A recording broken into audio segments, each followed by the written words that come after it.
Let's go, girls. Just tell me that I can and I'll show you things that you couldn't believe.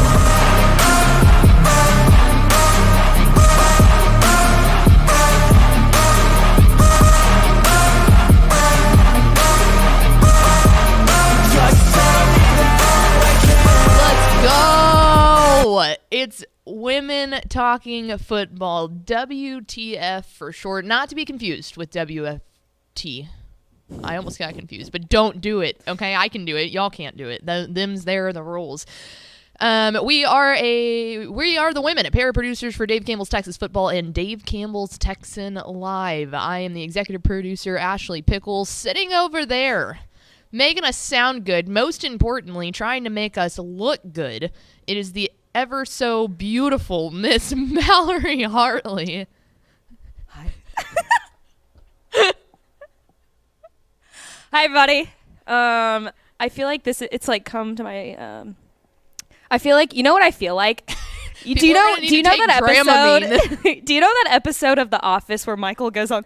Well, where Dwight takes him to the middle of nowhere because he thinks he needs to survive on his own, and then he has the webcam and he's like, I have hemorrhoids. That's how I feel. But anyways, I'm not gonna be using this camera the whole time. I just wanted to use it once because I think it's really funny. So.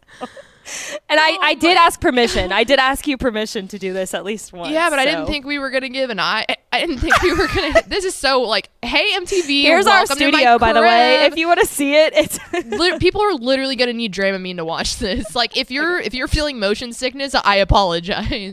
No, I knew you were going to do the camera. I didn't know I was going to get an I have hemorrhoids. But you remember that though, right? You remember that episode? Like, that's one of my favorite episodes of The Office because it's so so Dwight puts the blindfold on Michael, right? And then he's like, you can't know where we're going, and then he's like 200 yards away from the street. Yeah, and then Dwight takes off his shoe and whacks the crap out of him because he hoped it would knock him out. I love that show. Oh man. Anyways. V&A's in the comments. She said no. Oh yeah, no, it's happening. It's called WTF for a reason. No, what I really need, and we've been talking about this for a long time on TFT, but what we really need to do is we need like a drop board like a radio station has, where we can cut clips like that and then be able to use it. Dude, like the ticket. Yeah, we need a drop board because this show is full of them. I absolutely need to be producing this thing, and you be right in the middle of like breaking down 3A Division 1 Region 4. Okay, and then I can just drop with a I have hemorrhoids. Like, God, this is what producing on the fly is like. Oh, correct. I also, and every show is somebody's first. Yeah. I really hope this is someone's first. If this is your first, welcome. We named the show. There was a precursor to the chaos. Like, WTF should give it away. Yeah. Or WFT. Yeah, that too. I guess I need to. Oh, they're not a sponsor, so sorry, Women but freaking you know who talking. Our great sponsors at Community Coffee. We love Community Coffee. Hey, are those new? Cute? Yeah, they just got them. I like those a lot. Yeah, I think they're super cute. Yeah, Community Coffee rocks. We need what? I said Community Coffee rocks. Oh, I thought you said we need rocks. I was like, for what? Where is this going now? What episode of The Office do they need rocks in? No. All right. It is Women Talking Football. It is episode 61, I believe. Is that correct? Yes. Episode 61. And guess what, folks? Look at the calendar. Are we exactly a week away? Let me pull up my calendar. Because next Thursday. Yeah, we are exactly 1 week away from UIL realignment. Let's go. If you want a super big dive into what realignment is and like what the terminology behind everything, because it's a lot. Realignment, classifications, divisions, regions, districts. Go back to our last episode and we give you a full breakdown on what is realignment and kind of what of those terms go into it and all of that stuff. Today, now that those of you that have watched the show understand all the terminology, now we're going to go in and look at like some of the biggest movers and shakers. So We'll get to all that in a second. I know we got distracted by office stuff, but there was one other thing that I know you wanted to talk about. Let's flash back to like a couple years ago, okay? So I grew up in Llano, Texas. Llano. It's should probably be Llano, but it said Llano, which really gives it away. It's a small kind of podunk-ish town. Love it with all my heart. After 18 years of growing up there, you're ready to leave and go away. But now I go back and I visit, and I'm like, man, this place is gorgeous. Right in smack dab in the middle of the hill country, right in between Fredericksburg and Marble Falls. I mean, it is genuinely a beautiful part of the state. So with that means I grew up going to rodeos.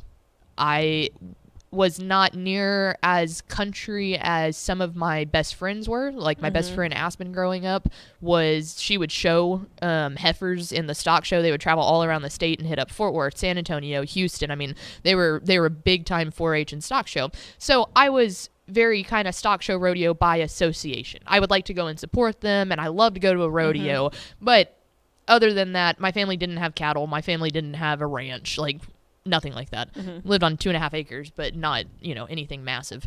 But I love going to rodeos. Mallory Hartley is polar opposite of even country by association. At least, again, this was about 2 years ago. 2 years ago. Really had never been to a rodeo. You went That's to a one lie. in Weatherford. That's a lie. I had been to rodeos like growing up and stuff, but I was never super into them. Yeah, that's what your parents wanted you to do, so you were forced to go. Right. By choice, I don't think that you really would have stepped foot in a rodeo. You did like the year before you met me, or the year that you met me or something, before we really became close friends. And it's just not, it was not your thing. She didn't own a pair of boots. She swore she hated country music. I mean, absolutely not. There was not a single ounce of country music that was going to be played if you were in the car with Mallory. Not happening. It was all 21 Savage or Future. Which, to be fair, there's still a lot of 21 Savage in Future. Yes. But I'm going to give myself a big old pat on the back here, because after just wearing her ass down, she has now become into country gal Mal. Very happily deemed that by my father, Lance Pickles. CGM, as he called her last night. Yeah. So last year, we got tickets to the Fort Worth Stock Show and Rodeo. We went to Bull's Night Out because I was like, hey, if there's anything that you're going to like, it's going to be Bull's Night Out, because it's fun. It's only bull riding. And that's kind of like, that's the uppity night at the rodeo. People really dress up. You have a lot of designer handbags going around. Like, it's not necessarily what you would consider at a Llano rodeo. They look a little different. Also, Dickey's Arena is great. And you were like, you know what? Yeah, I'll go with you. I'll try it. Since then, you've now been to 2 more rodeos, because we went to the North Texas Fair and Rodeo. Yeah. And now, as of last night, we went again. She wore boots, her cowgirl hat. We listened to country music on the way down there. Gosh darn it, I did it. We made it. Did you ever think that you were going to see the day? No, I did not. I did not. I honestly think the switch happened last year after the rodeo. Yeah. Because you really enjoyed it. Because I really enjoyed it. And they played country music the entire time, of course, like in between. The Fort Worth does a pretty good job, though, of playing, like, other, like, I mean, they were playing, like, Snoop Dogg, Drop It Like It's Hot last night, like, that kind of stuff. Right, it's not 21 Savage, but they've come a long way from just playing Garth Brooks, you know? I think that was when the real switch happened, because I was like, no, this is actually really fun. I liked getting dressed up and stuff. And then this year I was just like full blown, like, let's go. Yeah, we listened to country music on the way there, on the way back. Yeah. Like the switch happened last year. You really took a hold of me and beat it into my brain. Correct. And now I am country gal Mal. Country gal Mal, baby. It was awesome. It was so fun. Great. It was so much fun. Yesterday, I wasn't in office because I was at a different meeting off-site literally all day. But when I got back, I was sitting in my room, and little boot scootin' Boogie came in her boots, and she was like, "You got a hat?" I was like, "I do. I have an extra cowgirl hat, and it doesn't fit me because I have a massive head." Like, yeah. And so it fit you perfectly, and yeah, it was so fun. We had the best time, and you knew what you were doing. Like, you knew what the races were and stuff, the barrel racing, and, the calf wrestling, the steer wrestling, and all that stuff. It was so much fun. But I'm just so proud of the movement that you've made forward in the past 2 years with that. It feels it feels like I'm a brand new woman. Correct. You know, I just Yeehaw. feel like I graduated from only being a city gal, grown up in the ag, Yep. and then I've just blossomed into country cow Mal. Well, and that's the great thing, because you know just as well as anyone, like, if you need someone to go to a rap concert with, like, I'm there. Oh, you yeah. don't have to ask me Oh, twice. right. We go to emo night. That's things that we do, you know? And like, now we can go to Chris Stapleton. and if yeah, we want. exactly. Yeah, right, so exactly. I just love the fact that, like, my music taste is, when people say they really like every, you know, people ask, like, what's your favorite music? Yeah. And it's like, I like everything. And they're like, no, you don't. And I'm like, no, like, really, music is my thing, you know? And so I love Yes. when other people are like, oh, yeah, I don't necessarily like bears and chicks and horses, like that kind of country music, you know, like the fake country music, but like a Chris Stapleton, or you're kind of like really into like the folk country, Yes. which was good. Yes, that's the thing about me, is that I love pretty much now all types of music. Like you can put on 70s and Pink Floyd, you can put on 21 Savage, put on Yep. Dua Lipa, put on Chris Stapleton. Like, I'm gonna enjoy it, I'm gonna like it. Yep. I mean, I think that's just kind of how I've always been, and now add Now we country to added the an list. extra layer to yeah, that. right. And now I feel So feel anyway, Country Gal Mal was out on the streets of Fort Worth last night. She was Ian, she was hollering, and we had a great time. good. We had a grand old time. We did. So anyway, all right. There's a little update on where Mallory's at in her life, because we need one of those at least every month or so. Now it's time to get on to realignment. So like we mentioned, a week from today is the big day where the UIL takes every single district and every single team and shuffles it all around. And the thing going into realignment is Snapshot Day is in October. So every single school in the state of Texas has to turn in an enrollment number to the UIL. And that's the enrollment number for their entire school. It's not just like, oh, we have this many football players, or Right. we have this many guy athletes and this many girl athletes, so we're going to split these kind of things. It's how many kids do you have in your high school? Point blank, flat out, straight number. And it's super interesting because STEP always puts out the list when it's released. And, of course, Allen, being at the very top of the list, turning in 6,947. Which actually they were above Is- 7,000 the last time. Right. So And then you scroll all the way down to the bottom of that list, and it's Welch Dawson, who turned in an enrollment of 32 people. 32, that's insane. And that's literally across their entire high school, guys. That's Yeah. not just the senior class, Yeah, which no. in and of itself would be small. Right. They probably graduate That's like less 9 than- students a year. I was going to say that's less than, like, maybe 10 students 9. in a class. Yeah. Like, that's insane. That's wild. So anyway, there's always those teams that are going to be right along the edge. There's a lot of teams that they really never move because it's a small town community and no one's really moving to it. It's been established for a long time. They're always, if you're in the middle of a number, it's very rare that you'll move, but there's always those teams that are right there on the cutoff line, and the UIL doesn't set the cutoff line until they figure out how many different teams they could evenly as possible make all of the classifications and the divisions. So they don't sit there and look at what the team name is, because obviously there's no favoritism in moving up and down and that kind of stuff. They're not trying to help out anybody. They strictly look at the number of teams that would be in each of those classifications before they ever even look at who turned in what number. Right. So we went through, we did a little bit of a deep dive and saw which ones heading into realignment that we are going to have our eyes set on, because the UIL will post that right at 9 a.m. next Thursday morning.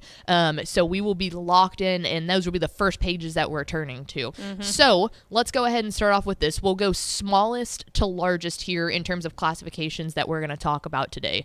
We will start off with 3A Division 1 Region 1. So like we said, we went way in the weeds here. So something that caught our eye is that Brock. May have heard of them. They've played in quite a few state championships in the past couple of years. They they got beat by Malakoff in the state semifinal this year. But just since this program still, maybe not in its infancy, but its toddlership, if you want to say, of a high school football program. I think this was their 8th season, maybe.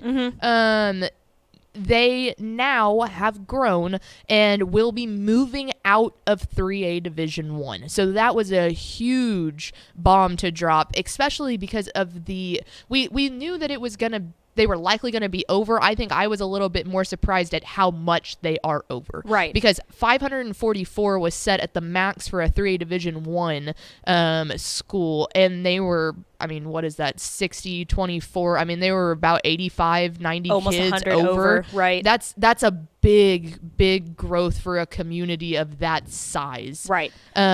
So Brock is moving out.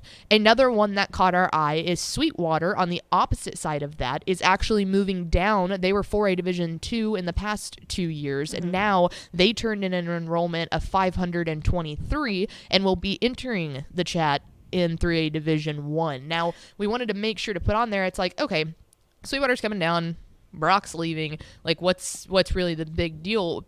It's a big deal for teams like Bushland. Think about how good Bushland was last year, and they were really young. I mean, that's a high-flying offense that was outscoring darn near everybody. Them knowing they wouldn't have to meet up with Brock in the playoffs is a huge thing that they would be pumped about. Same thing for Jim Ned, a program that we've seen in a state championship in 2020. Kind of struggled the past couple years, Yeah, had a little bit of a downfall in 2020. No, they were still pretty good in 2021. I think 2022 is when that kind of was when they kind of went down, ended up bringing back up this year, and it was like, okay, that looked like more of a rebuilding year for them, or a reloading year. So Bushland and Jim Ned are probably the big winners here. Now, that being said, Sweetwater obviously has been a fairly average team, but they'll be moving down, and that talent is they're gonna be in the upper echelon of that 3A Division 1 in Region 1. So Bushland and Jim Ned, probably the real winners.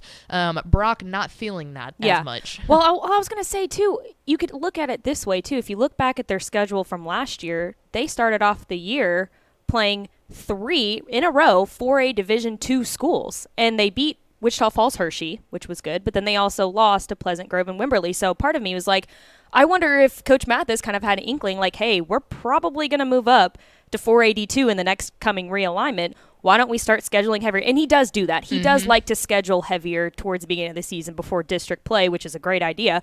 But I wonder if he was like, it would be a great idea to start playing these 4AD2 teams and try and get familiar with that higher classification. And I don't know, maybe that's just kind of an inkling that he had, but no, absolutely. Yeah. And I think that you can start seeing the trends of, like, that's a very popular area in the state. It's close enough to the DFW that you can not have to worry about not having a place to go get your groceries or being next, it's still a fairly easy drive down in the American Airlines Center. If you want to see a concert, if you want to watch a game, if you want to do that, you get that, but you also can go out there and buy a bunch of land and live kind of more of the secluded country lifestyle. And so I bet you're exactly right that he knew, hey, look, this place is growing. We might as well go ahead and start pushing ourselves. And hey, if you're in 4A Division 1 Region 1, or 4A Division 2 rather, Region 1, now you're starting to sweat a little bit, because it's like, okay, say what you will about the little guy moving on up. They're just going to keep growing. They're going to keep being Brock. They've been a very successful program from inception to now. Right, like, exactly. It's they might be sweating a little bit up there in 4A Division 1, 4A Division 2 Region 1. Yeah. All right. Up next, we go from 3A Division 1 to, let's talk about 4A Division 1 in terms of Austin ISD. So, you might remember, we've talked for the past couple of weeks that a team that we're always keeping our eye on is Austin LBJ. Now, obviously, there's a lot more schools than just them in Austin ISD, but I think everyone is under the assumption that the leader in the clubhouse when it comes to Austin ISD has been Austin LBJ. They made it to the state semifinal and then actually made it to the state final, beating Chapel Hill in 2021. And so they're obviously a very relevant team. Well, you think about it, they were in 4A Division 1 when they made those 2 super long runs under Jamal Finner. Last realignment, they opted to go up to 5A Division 2. So their numbers were very firmly in the 4A Division 1 category, but they opted to go up. So when you looked at their district in the enrollment, it was jarring how much smaller they were than everybody in their district, because even in 4A Division 1, they're very much in the middle. Like, they're not on the higher end of it. Right. The reason that they did that was because if they went up to 5A Division 2, they were able to play teams much closer to them. It cuts way down on travel time, travel cost, everything. They just felt that it was better to do that. This go round, Austin ISD has opted not to opt up some of their 4A Division 1 teams. So that would include Austin LBJ, Austin Eastside, Austin Travis, and Austin Northeast. All of those are 4A Division 1 teams that will not have to opt up to play 5A Division 2. Austin LBJ in particular, the 4A Division 1 cutoff range is 545 to 956. LBJ turned in a number of 773. So, I mean, almost as dead center as you can possibly get. That is obviously huge for a couple of different reasons. Now, Austin LBJ is back in 4A Division 1. The last time they were there, they were playing a state championship. Right, exactly. Now, they didn't beat Stephenville, but they were playing as an inner city school in Austin ISD for the first time in, like, decades to be in a state championship. And so that's obviously really big. Do I think they have the athletes that they had in that run? No, but you never know when some could emerge, especially now if they're going to be playing 4A Division 1. That's enticing for people. So that's big, but then also it brings up the question of, okay, that's great, but who's going to be in their district? Because there's really like two different ways that I think they could go for it. If you look at other 4A Division 1 teams, it could be something, and this is courtesy of, talked with Matt Stepp about it, it could be someone like maybe Austin Achieve, the charter school down there. Right. And maybe a mix of that, and then I believe Maynard New Tech is opting up to 4A Division 1 just because, again, of kind of like, they're out in the middle of nowhere almost, and it's hard to find teams around there that are in that classification because most of them, if you were to head east, would be smaller. And if you were to head west, they're all bigger because they're in Austin. So it's like, where do you go? So they are opting up to do that. Or the other thing that they could do, which I have a hard time thinking would happen just because of travel costs and stuff like that, the other 4A Division 1 teams around there are more like a Taylor, Burnett, a Marble Falls. You can head up 1431, which I do not recommend doing in a bus. You'll get sick and it's scary. But that being said, if they were to do that and hop on 71 or 29 and head up to do that, that would also be an option. I don't think that will end up being the case. I think it makes more sense. No, especially if they opted up last realignment because of travel costs. They're going to try and keep that down a little bit and probably, like you said, play other Austin schools around that area. I don't think that Burnett and Marble Falls would be too pumped up about that either. They're used to having to travel down, but not to the dead center of Austin every single week. You know, that would be a lot. So just something to keep your eye on there is that's just going to be an interesting district to see where they kind of end up. All right, there is 4A Division 1. Let's matriculate over to 5A Division 2 Region 4. So this one is much in the same vein as what we talked about with Brock. First and foremost, 5A Division 2 cutoff numbers are 1315 to 1902. That's where they landed on for 5AD2. Some super notable movers and shakers here. Corpus Christi Miller turned in an enrollment of 1397, which means they're heading down. They're coming down to 5AD2. That's big for a lot of different reasons. First and foremost, in my brain, that means that the district rivalry between Vets and Miller will not exist anymore. Now, that being said, I would be shocked if they didn't play each other. They're still going to play, I'm sure. They've got to. So but that shakes up a lot of things for the playoffs too, because you think about 5A Division 1 in Region 4, and it was always Vets and Millers against Vela and PSJ North. That, for the past 2 years, has been the super big talking point of will the RGV step up and be able to go all the way through. Right. Now, this takes one of the dreaded Corpus Christi hurdles out of the RGV's way if they're still staying there, which I would need to dive in a lot more than that to figure all of that out. But just saying, Corpus Christi Miller moving out of Region 4 opens up Region 4 a little bit more in my mind. Moving on the opposite side, though, 5A Division 2 Region 4 opens up more. Am I saying that correctly? Hang on here. Oh, no, it actually... Well, they're Bernie's going to be moving. Yes. Okay, here's where, yes, I got confused by my own arrows here. So Corpus Christi Miller was 5A Division 1 moving down. Here's the other interesting part. Bernie which has been a 4A Division 1 program, Yes, they're moving up. is to 5A. moving Yeah. up into 5A Division 2. So you want to talk about notable. Those are two very notable programs that will be entering into Region 4 of 5A Division 2. Who else will be in that region? Well, the powerhouse that has been Liberty Hill is in there.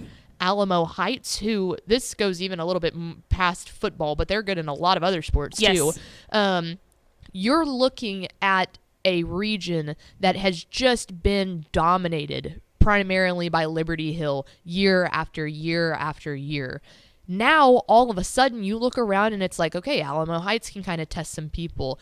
Okay, Corpus Christi Miller can test some people. Oh, God, here comes Bernie. And so anyway, we went from having one of those regions where we penciled in Liberty Hill almost every single year to going, oh, wow, that got interesting fast. Right. So really interesting there in 5A Division 2. Thank you for helping me out with my own arrows. You're very welcome. All right, that's 5A Division 2. Let's take a look at 5A Division 1. Chaos. So Love this it. was something that I'm sitting there and I'm going, wait a minute. Oh, wait a minute. God. Oh, my God. So let's clarify this real fast. The 6A cutoff this year for the UIL is 2,275 kids or higher. Then, obviously, in the playoffs, they divide it up, and the top 4 teams with the top 2 with the largest enrollment go up to 681 and the bottom 2 go down. So it doesn't matter. If you have more than 2,275 kids, you're going to be in 6A. So we're sitting there and I'm looking and I was like, oh yeah, Lancaster's going up. So they're going to be back in 6A, which they're a team that's always right there on the edge. They kind of hinder up, go down. They were in 6A the previous realignment. And then this year, or this realignment, they dropped down. Now they're going back up. Yes. That's someone we always have our eye on. So, but I'm looking and I'm like, oh, wow, okay, well, that really opens it up for Forney and Longview if they end up being in the same district. And I was like, wait a minute. Forney's going up. And I was like, well, now I got to check on Longview. Longview's going up.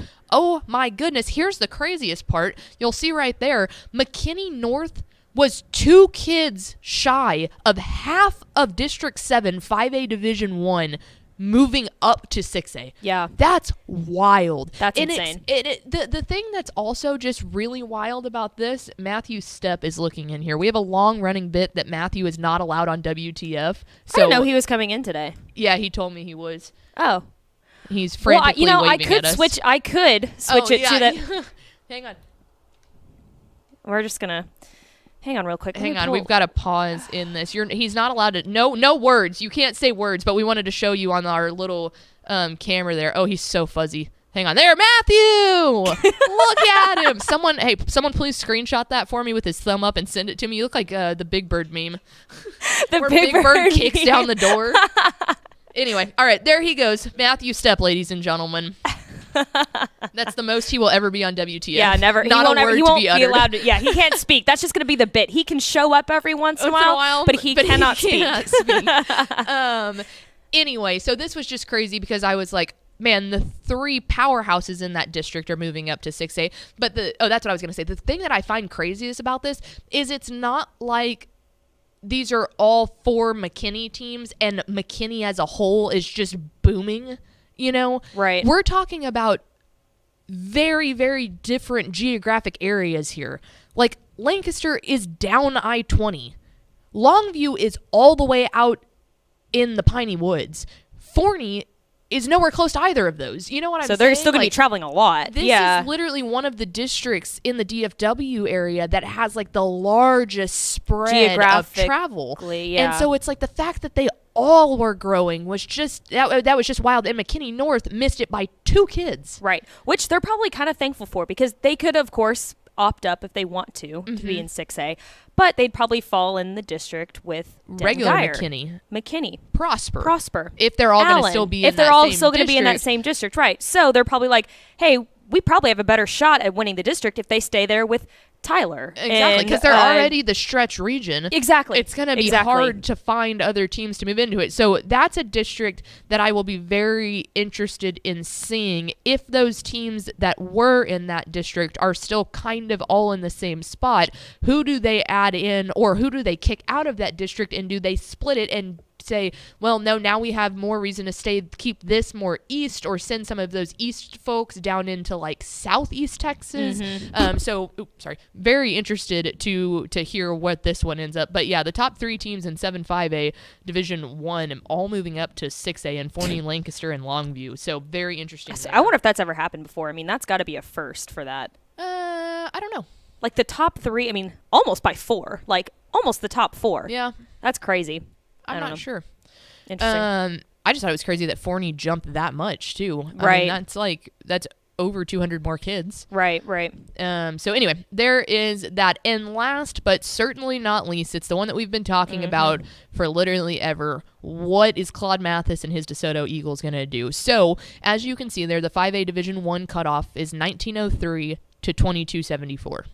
So and then obviously 6A, if you have 2275 or greater, you're going to be in 6A. So the snapshot number that DeSoto turned in was 2,127. So they're over, they're like 150 below. Short of the 6A cutoff, yeah. Yeah. And so you start thinking about it, and it's like, man, here is the back-to-back reigning state champion in 6A Division 2. Arguably the best, not arguably, like very clearly the best team out of any classification in the state. Yes, pound for pound. Just absolutely dominant. Because they beat Duncanville. And that was 6A, the 6A Division 1 state championship. Yep. And champion. So undisputed number 1 team in the state of Texas this last year, and I don't think that it's going to get really any different from there. They've got a couple of pieces to replace. Caleb Bailey replacing him will be a big one, but I think DeSoto has the chance to. Yeah, they're going to reload like it's. Yeah, they have the chance to go for a 3-peat here. Yeah. And obviously we saw this year how difficult that is to do in a state championship, because there was multiple teams going for their 3-peat and they didn't get it. Right. But this will be the big one that everyone has their eye on, because you've got to think too, like, if they opt up to be in 6A, then I would assume the district would look pretty similar to what it will keep being, like Duncanville's definitely still going to be up there. Right. But if they choose to stay, Cedar Hill will still be up there. Right. But if they choose to stay in 5A Division 1, that competition's going to go down. Competition's going to go down, and then the travel is going to be crazy too. Like, you can sit there on the I-20 corridor and drive 20 miles to all your games basically. Right. And it's and then they might play soccer, they might play this. There's a really good powerhouse of really good teams that you'll be completely battle tested with, and you don't have to travel very far. You don't have to, it's rivalries that the whole state of Texas loves. I feel like if Claude thinks that he can beat Duncanville again, there's no reason that they wouldn't. But the other side of it is they might say, shoot, we don't care, we got these numbers, we're just gonna go absolutely wreck everybody. 5A Division 1, yeah. Which would be fun if them and Aledo were able to play each other. If Aledo's still in 5A Division 1, which is another team that we've consistently kept looking at. I think that their number was correct where they will be in 5A Division 1. Yeah. But man, DeSoto, Aledo would have been great. But other than that, they're gonna go play a bunch of Dallas schools, Dallas ISD schools, and no offense, DeSoto's gonna wreck any of them. Right. I mean, Sauk would give them the best chance, and I still think they're a favorite over Sauk by 2 touchdowns. Yeah, I agree with that. So that will be very interesting to see, and they've made it very clear that they're not telling anybody beforehand. They're just going to wait until realignment. So that will be when we know what's up with DeSoto, but it'll be very interesting to see. I personally, I hope that they stay 6A because I enjoy the I-20 gauntlet that they go through. I do too. I think that they do, but I mean, hey, numbers are numbers. You can choose to just wreck everybody if you want to.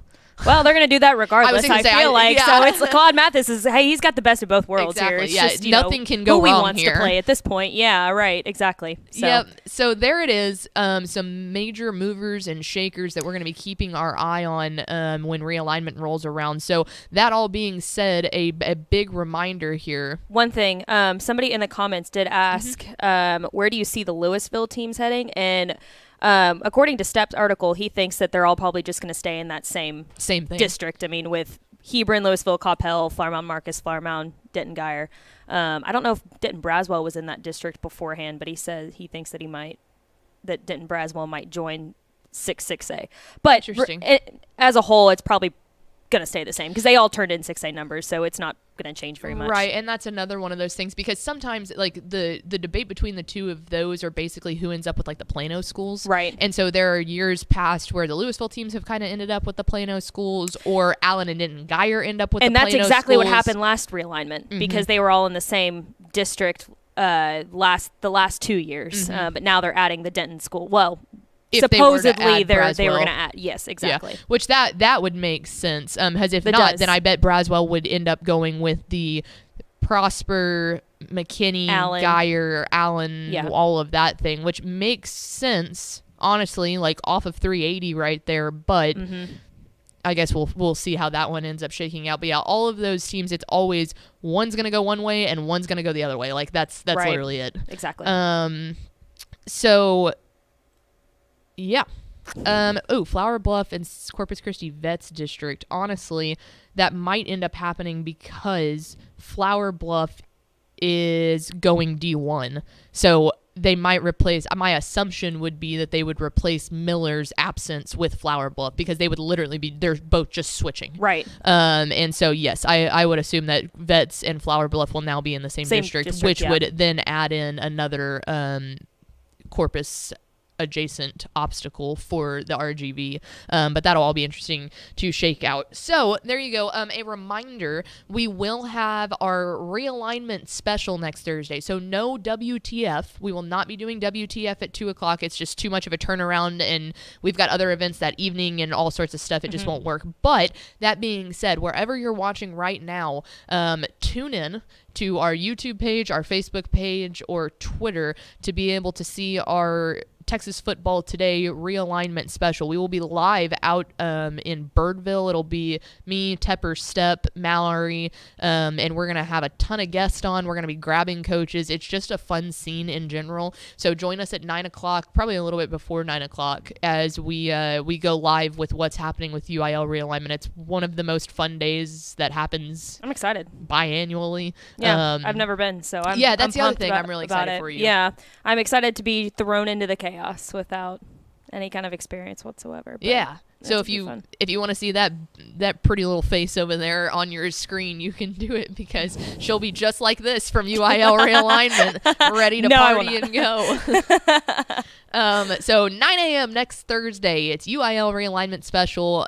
Dave Campbell's crew out from Birdville, giving you all the information on what ends up shaking out. But until then, we're gonna go. We're gonna go home. Relax. We ain't going home to relax. Nope. We never Work go home more. to We're gonna relax. work more. Yeah, we're gonna work more, and then maybe go home later when it's not 2:40. Correct. Anyway, thanks for tuning in to WTF. We're here every Thursday at 2, except for next Thursday, realignment special. Join us. But other than that, we'll be back the following Thursday. Oh, one last thing. We've got a live commitment on our YouTube channel tomorrow at 6 p.m. Powers is going to be going to 40, I believe. 4. Hang on. Now, soon to be 6A Forney. Yes. Do you have the name? Kevion Riggins. So he's got in his top 10 Baylor, Florida, Georgia, Michigan, Notre Dame, Ohio State, OU, Tennessee, Texas, and Texas A&M. So that'll be That's big live time. on our. Oh yeah, he's a 4-star. The number 1 inside linebacker. But yeah, so at 6 p.m. tomorrow night on our YouTube page, you can tune in to see where is he going. Is he going to head out of state or in state? We'll never Nice. know. Go Grev. Shout out Grev. For Yeah, the go commitment. Grev. He No, rocks that'd for be that. awesome. Yeah, youtube.com/Dave Campbell's TF. Tune in to see. Until then, party on, have fun. We'll see you next Thursday at 9 a.m. for the Dave Campbell's Texas Football Realignment Special.